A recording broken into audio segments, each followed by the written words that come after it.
तो आज की कहानी में कुछ ऐसे सीन हैं जो अभी तक सबसे बेहतरीन हॉरर स्टोरी में भी आपको देखने को नहीं मिले होंगे। चलिए शुरू करते हैं। गधेड़ उम्र की औरत जिससे बड़ी ही बेरहमी से बिस्तर पर बांध कर रखा हुआ है। ऐसा लग रहा है कि मानो न जाने कितनी बार उसके साथ दुष्कर्म किया हो, पर सच्चाई तो कुछ और ही बयां कर रही है। जब हमने उसकी आंखों को देखा तो अजीब से रंग में प्रतीत हो रही है। जो चीज साफ साफ बयां कर रही है, इस पर किसी बुरे साय का असर है। इतने में वहां एक बंदूकधारी आदमी आया। वो उस औरत को काफी देर निहारता है, जैसे मानो कोई पुराना रिश्ता हो उसके साथ। और उसकी हालत को देखकर वो खुद को रोक ना सका। वो उसके अंदर एक गोली उतार कर उसकी कहानी को खत्म कर देता है। पर ये औरत थी कौन? उसे मारने वाला कौन था? क्या हुआ उस औरत को? आखिर इतनी बेचैन क्यों थी? इतने सारे सवालों के जवाब आपको धीरे धीरे मिलते चले जाएंगे। सीन शिफ्ट होता है 6 मेडिकल स्टूडेंट पर जो आज माउंटेन नाम की लेक की तरफ जा रहे हैं, जो जंगल के एकदम बीच में है। इन सभी को वहां पहुंचने में तकरीबन 3 से 4 दिन लगने वाले हैं। उस लेक तक पहुंचने का रास्ता काफी सक्रिय है, जिसके कारण इनके दोस्त को थकान महसूस होने लगती है। हालांकि इनके पास मैप भी था, परंतु फिर भी ये रास्ता भटक चुके हैं और इसीलिए ये लोग आपस में बात करने का फैसला करते हैं। आज के रात इन्हें यहीं थोड़ा रुक कर रेस्ट करना चाहिए, ताकि अगले सूरज निकलने से पहले वो अपना सफर शुरू कर सके। सब मान गए। फिर उन्होंने एक खाली जगह चुनकर वहां अपना टेंट लगा दिया। साथ में आग भी जला दी ताकि जंगली जानवर दूर रहे। इस बीच हमें पता चलता है कि मीट आज अपनी गर्लफ्रेंड को प्रपोज करने वाला है। वो काफी एक्साइटेड है। तभी अचानक इन्हें कुछ आवाजें सुनाई देती है। लड़के ने कहा कि ये जंगली कुत्ते हैं जो खाने की तलाश में इधर उधर भटक रहे। चिंता मत करो, वो हमारे करीब नहीं आएंगे, क्योंकि उन्हें इंसानों से डर लगता है। सभी को ये सुनकर थोड़ा सुकून मिलता है। अब बातें करने के बाद ये लोग अपने अपने टेंट में चले जाते हैं। पर मीट सूसू करने के लिए थोड़ी दूर पर है, जहाँ वो आराम से हल्का हो रहा है। लेकिन आज उसे ये नहीं पता कि उसका हल्का होना इतना भारी हो जाएगा। दरअसल उसे कुछ दूरी पर एक परछाई दिखाई दी, जो कि किसी इंसान की है, लेकिन वो देखने में तो इंसान कतई नहीं लग रहा है। अब आप होते तो फौरन भागकर अपने दोस्तों के पास आ जाते। लेकिन मीट को सुकून नहीं। वो होशियार बनने के लिए उसके करीब गया ताकि पता लगा सके कि वो क्या है। यही चीज उसकी मौत की वजह बनने वाली है। जी हाँ, क्योंकि अगले ही क्षण वो जो कुछ भी था उसके पास आ गया और ऊपर चढ़कर एक ही झटके में उसके पूरे शरीर को फाड़ डालता है। फिर उसकी जिंदा ही हालत में उसकी हथेलियां बाहर निकालने लगता है और उसे खाने लगता है। ये मंजर इतना भयानक था कि अगर कोई इसे देख ले तो वही उसकी रूह कांप जाए। मीट के अंदर जो हल्की फुल्की जान बची थी, वो इस मंजर को देखकर खत्म हो गई। वो मर गया, पर वहां कैब में बैठी उसकी गर्लफ्रेंड ग्रैनी उसका इंतजार कर रही है। तब उसका बॉयफ्रेंड हल्का होकर आएगा। उसे क्या पता कि वो किस दर्द से तड़प कर मारा गया। जब काफी देर हो जाती है तो वो अकेले खुद उसे ढूंढने के लिए निकल जाती है। अब अपने बॉयफ्रेंड की तरह ये भी बैल बुद्धि है। अगर मीट को आने में देरी हो गई तो उसे अपने बाकी दोस्तों को भी इस बारे में बताना चाहिए, ताकि सब मिलकर उसे ढूंढे। अकेली वंडर वुमन बनने की क्या जरूरत थी? तो अब ये जब स्थान पर गई तो उसे वहां अजीब सी चीज मीट को खाते हुए दिखी, और उस चीज ने भी उसे देख लिया। ब्रानी ने भागना शुरू किया। उसकी चीखें सुन बाकी के दोस्त भी जाग गए और फौरन अपने अपने कैंप से बाहर आए। देखा कि कुछ दूरी पर ब्रानी जख्मी हालत में पड़ी है और उसी से कुछ दूरी पर मीट की आधी कटी हुई लाश है, जिसके अंदर की चीजें गायब थी। इन दृश्यों को देखकर इनका तो खून ठंडा पड़ जाता है कि ये सब आखिर क्या हो रहा है, किसका काम हो सकता है। फिलहाल ये बेहोश हुए ब्रानी को लेकर अंदर आते हैं और सुबह होने का इंतजार करने लगते, क्योंकि तभी कुछ हल निकल पाएगा जब उजाला होगा। सुबह हुई। इन्हें वहां एक टॉम नाम का शख्स मिला, जिसे इन्होंने अपनी पूरी आपबीती सुनाई। क्या क्या हुआ इनके साथ। टॉम ने समझाया कि यहाँ से बाहर निकलने के लिए इन्हें 50 किलोमीटर का लंबा ट्रैक करना पड़ेगा और इसीलिए बेहतर है कि वो उनके घर चले। उसके पास कुछ मेडिकल किट भी है, तो वो उसे अपने दोस्तों को थोड़ी राहत दे सकते हैं। सभी मान जाते हैं। फिर एक लकड़ी का स्ट्रेचर बनाकर उस पर ब्रानी को लिटाकर टॉम के घर की ओर चल देते हैं। कुछ दूर चलने के बाद ये लोग उस छोटे से घर में पहुंच गए जो जंगल के बीच में था। वहां इन्होंने डिसाइड किया कि 2 लोग जाकर इनके लिए मदद लेकर आएंगे और बाकी ये लोग यहाँ ब्रानी की मदद करेंगे, क्योंकि उसे भी किसी के सहारे की जरूरत है। बहुत ही ज्यादा वो डरी और सहमी हुई है। और इधर एला टॉम को लेकर अपने दोस्त मेट की लाश के पास जाता है, ताकि उसे बता सके कि आखिर उसके साथ रात में क्या हुआ था। वहां जाकर इन्होंने देखा वहां तो उसकी लाश गायब थी। लेकिन उससे भी ज्यादा अजीब और सोचने वाली बात यह थी कि जो कोई भी उसकी लाश को ले गया वो बड़ा ही शातिर था, क्योंकि उसने कुछ नहीं छोड़ा ताकि हम पता लगा सके कि किस ओर वो लाश गई है। ये चीज देख टॉम भी हैरान था, क्योंकि ऐसा कोई जानवर तो कभी कर ही नहीं सकता। कुछ न कुछ हिस्सा तो जरूर छोड़ देता है वो। उसकी ये बात एला के दिमाग में डर पैदा कर रही है कि अगर जानवर नहीं था तो फिर वो कौन था। जो 2 लोग मदद के लिए गए थे उनके नाम होते हैं जेसी और जूली। अब दोनों में ही बीच रास्ते में बहस होना शुरू हो जाती है, क्योंकि उन्हें अंधेरे होने से पहले मदद लानी होगी। और जूली को ऐसा लगता है कि अगर जेसी ने रास्ता नहीं खोया होता तो वो लोग इस मुसीबत में कभी फंसते ही नहीं। पर जेसी को ऐसा लगता है कि उसकी वजह से ये सब नहीं हुआ, बल्कि मीट के कारण हुआ। उसी के कारण वो लोग फंसे, क्योंकि वो ही उन्हें यहाँ लेकर आया था। इसी गहमा गहमी में जेसी का पैर एक ट्रैप में फंस जाता है, जो अब छुड़ाने से भी नहीं छूटने वाला था, क्योंकि वो बहुत ही ज्यादा मजबूत है। अब उन्हें खोलने में भी काफी समय लग रहा है। ऐसे में जेसी कहता है कि तुम जाकर बाकियों से मदद मांगनी पड़ेगी, ये अकेले नहीं खुलेगा। इसीलिए वो भागते हुए टॉम के घर के पास जाने लगी, जो अभी उससे काफी दूरी पर है। इधर घर में बैठी दोनों लड़कियों को ऐसा लग रहा है कि अगर इस जंगल में टॉम अकेला रहता है तो उसे जरूर यहाँ से बाहर निकलने का रास्ता भी पता होगा। उसने हमसे ये क्यों कहा कि हमें जाकर मदद मांगनी पड़ेगी। मुझे तो यही लग रहा है कि ये हमसे कुछ छुपा रहा है।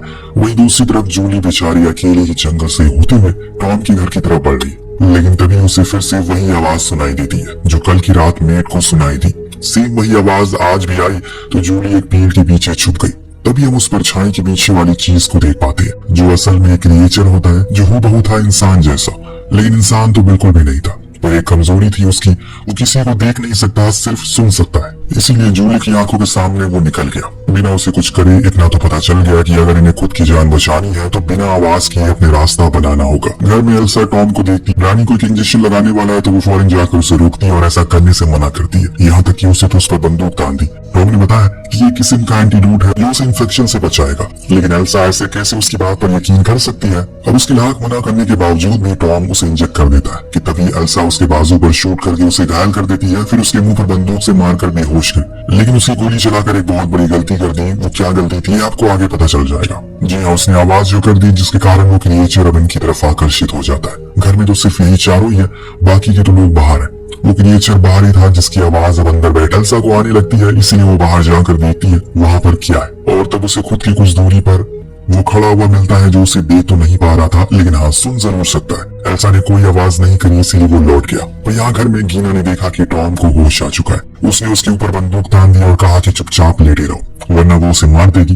तो टॉम उसे समझाने की कोशिश करता है उसे अपनी दोस्त ग्रैनी को मारना पड़ेगा वरना कल का सूरज कोई देख नहीं पाएगा, पर उसे उसकी बातों पर हल्का सा भी यकीन नहीं था। अब टॉम तो उसे बार बार उकसा रहा था कि उसे मारना ही पड़ेगा, जो सुनते सुनते गीना इतना परेशान हो जाती है कि टॉम की तरफ शूट कर देती है। हालांकि गोली उसे लगती तो नहीं, पर हाँ इसका फायदा उठाकर वो भाग जरूर जाता है। जब तक वहां एल्सा पहुंची टॉम भाग चुका था, यानी कि अब इस घर में सिर्फ 3 लोग बचे हैं, घायल ग्रैनी और उसकी 2 दोस्त जिन्हें अब क्या करना है कुछ नहीं पता। वहीं बाहर घबराई हुई जूली अभी भी जंगल में छुपी पड़ी है। जैसी कहाँ है ये अभी तक हमें नहीं पता चला। अब दोनों लड़कियां घर में कुछ सामान ढूंढने लगती है। बेसमेंट में जाने का रास्ता इन्हें दिख जाता है, पर जब ये उसके अंदर गई तो वहां का तो नजारा ही अलग था। हर तरफ बस मेडिकल के सामान थे। एक तरफ रखा एक बेड जिस पर थी 2 हैंडकफ, यानी कि किसी को यहाँ पर कई दिनों तक बांधा गया है। पर सिर्फ एक नहीं बल्कि 2 लोग, जिनके साथ क्या हुआ ये हमें नहीं पता। हाँ इतना जरूर कह सकते हैं कि जो कुछ भी हुआ होगा बहुत बुरा हुआ होगा। उस जगह से बहुत ही भयानक सी बदबू आ रही थी, जैसे मानो कई दिन से सड़ी हुई चीज को यहाँ रखा गया हो। इस बीच अचानक से जूली आ गई, जिसकी घबराई हुई हालत को देखकर ये दोनों ही समझ गए जरूर कुछ गड़बड़ है। जूली ने बोलना शुरू किया, जेसी का पैर एक ट्रैप में फंस चुका है, जो किसने लगाया वहां पर हमें नहीं पता। हमने बहुत कोशिश की उसे खोलने की, पर वो नहीं खुला, इसीलिए मैं उसे वहीं छोड़कर मदद के लिए आ गई। बीच में मैंने एक अजीब सी चीज देखी जो बहुत ही ज्यादा भयानक थी। वो किसी इंसान की तरह लग रही है। ये सुन गीना ने कहा कि टॉम सही कह रहा है। उसका कहना था कि जो कुछ भी है जो हमें सुबह का सूरज देखने नहीं देगा, पर वो क्या है ये उसने नहीं बताया। इसी कश्मकश में ये तीनों ही वहां बैठे रहे। वहाँ एक और अकेले जेसी के पास वो क्रिएचर आता है, यानी कि उसका भी अब खेल खत्म होने वाला है। एक ही झटके में उसने उसके गले को काट दिया और जब सुबह हुई तो ये तीनों ही वहाँ पहुंचे जेसी को देखने के लिए। वहाँ वो मरा हुआ मिला, पर जब जूली ने उसकी सांसें चेक की तो उसके दिल अभी भी धड़क रहा था, इसीलिए फौरन उसे लेकर केबिन में आ गए और फिर लिटा देते हैं। पर अब इनकी दोनों ही साथियों की हालत गंभीर हो चुकी है। उल्टा अब तो ग्रैनी के दांत और बाल भी गिरना शुरू हो चुके हैं, जो चीज देख इन लोगों की हालत टाइट हो जाती है। इसी टेंशन में ये लोग सो गए। रात होने पर छुपकर टॉम फिर से लौट आया और गीना के हाथ से बंदूक छीनकर एल्सा के सर पर तान दी और कहा कि जो मैं कह रहा हूँ वही करो वरना बहुत बुरा होगा। तभी पीछे से गीना आकर उस पर चाकू से वार करके उसे बेहोश करती है। फिर जब उसे होश आया तो एल्सा उसके सामने बैठकर उसे सब कुछ सच सच बताने को कहती है। आखिर वो यहाँ क्यों रह रहा है, उनके साथ क्या होने वाला है। टॉम उसे सब कुछ बताना शुरू करता है। सालों पहले वो यहाँ अपने परिवार के साथ घूमने आया था, पर अचानक एक दिन उसका बेटा कहीं गायब हो गया। उसने उसे ढूंढने की बहुत कोशिश की, लेकिन वो कहीं नहीं मिला। फिर एक दिन अचानक उसकी बीवी की तबीयत खराब होने लगी, खून सफेद होने लगा, उसकी आंखें पीली पड़ने लगी, उसका व्यवहार बदलने लगा। ये सब इसलिए हुआ क्योंकि वो इन्फेक्टेड हो चुकी थी। दरअसल इस जंगल में सदियों पहले एक फेरल नाम का वायरस फैल गया, जिसके कारण सबसे पहले मेरा बेटा इन्फेक्टेड हो गया, जिसने फिर अपनी माँ को किया। मैंने अपनी बीवी का बहुत इलाज करने की कोशिश करी, उसे मैंने नीचे बेसमेंट में बांध कर रखा, लेकिन सालों की मेहनत के बाद भी उसकी तबीयत में कोई सुधार नहीं आया। ऊपर से वो और बीमार होती चली गई। इस बीच हम ऊपर देखती हैं जेसी को होश आ चुका है। वो पूरी तरह से इन्फेक्ट हो चुकी है और उसकी पहली शिकार बनी वहाँ पास में बैठी गीना, जिसके गले पर काट कर वो जंगल में भाग गया। नीचे अभी भी टॉम उसे बता रहा है कि कैसे उस दिन के बाद से उसने अपनी बीवी को खुद के हाथों से खत्म कर दिया, क्योंकि वो नहीं चाहता कि वो और दर्द सहे। तो जिस औरत को हमने कहानी की शुरुआत में देखा था वो असल में टॉम की बीवी थी। तो आपको पता चल गया होगा कि असल में अभी तक क्या चल रहा है। तो ये आपके दिमाग में एक और सवाल आया होगा, इन सब लोगों को शुरुआत से मार कौन रहा है? तो मैं आपको बता दूं कि वो असल में टॉम का बेटा ही है, जो कि अभी तक जंगल में घूम रहा है और यहाँ आने वाले को मारता ही रहता है, लेकिन सिर्फ रात में। इसीलिए टॉम कहता है कि हमें रात होने से पहले इन्हें मार देना होगा, वरना ये हमें ही खा जाएंगे। पर एल्सा को अभी भी लगता है कि वो झूठ कह रहा है। अगर वो उसे जाने दे, तभी हम देखते हैं कि ब्रानी है पूरी तरह से उस क्रिएचर में बदलने लगी है। समय रहते ही लोग उसे नीचे बेसमेंट में लाकर बांध देते हैं, लेकिन अब वो किसी के भी कंट्रोल में नहीं आ रही है। पर अभी भी एल्सा को यकीन नहीं हो रहा उस पर। उधर गीना भी घायल थी, हो सकता है कि कुछ देर बाद वो भी ब्रानी की तरह बन जाए। इस बीच इनके घर पर कुछ इन्फेक्टेड लोग घुस आते हैं, जिन्हें मारने के लिए एल्सा ऊपर आती है। पर जब नीचे आती है तो टॉम उस पर हमला करके उसे बेहोश करता है। खुद फ्री हो जाता है, लेकिन ज्यादा देर तक नहीं, क्योंकि कुछ ही देर बाद उसका खुद का बेटा उसे काट लेता है, उसे भी इन्फेक्टेड कर देता है। अब जब एल्सा को होश आया तो उसने देखा गीना पूरी तरह से उसी क्रिएचर में बदल चुकी है। इसीलिए मजबूरन उसे मारना पड़ा और फिर उसने जूली से भागने को कहा, लेकिन उसकी इतनी अच्छी किस्मत नहीं थी, क्योंकि वो क्रिएचर उसके पैरों में काट लेता है और अब वो क्रिएचर में तब्दील नहीं होना चाहती। इसीलिए उसने अपने दोस्त से कहा कि वो उसे मार दे, लेकिन एल्सा के पास इतनी हिम्मत नहीं थी कि वो अपने ही दोस्त को मार सके। वो उसे बंदूक देकर खुद वहां से चली गई और तब तक सुबह भी हो जाती है, यानी कि अब उसे खतरा नहीं है। लेकिन सवाल ये है, क्या सच में अब कोई खतरा नहीं है? हो सकता है कि यह वायरस अब बाहर की दुनिया में भी फैल गया हो, क्योंकि सारे इन्फेक्टेड लोग अभी मरे नहीं है। एल्सा तो जंगल से बाहर आ जाती है, पर अपने पीछे कई सवाल छोड़ गई, जिसका जवाब आपको देना है। आपको कहानी कैसी लगी हमें कमेंट करके जरूर बताएगा। मिलते हैं अगली वीडियो में। Thank you so much watching. Peace out.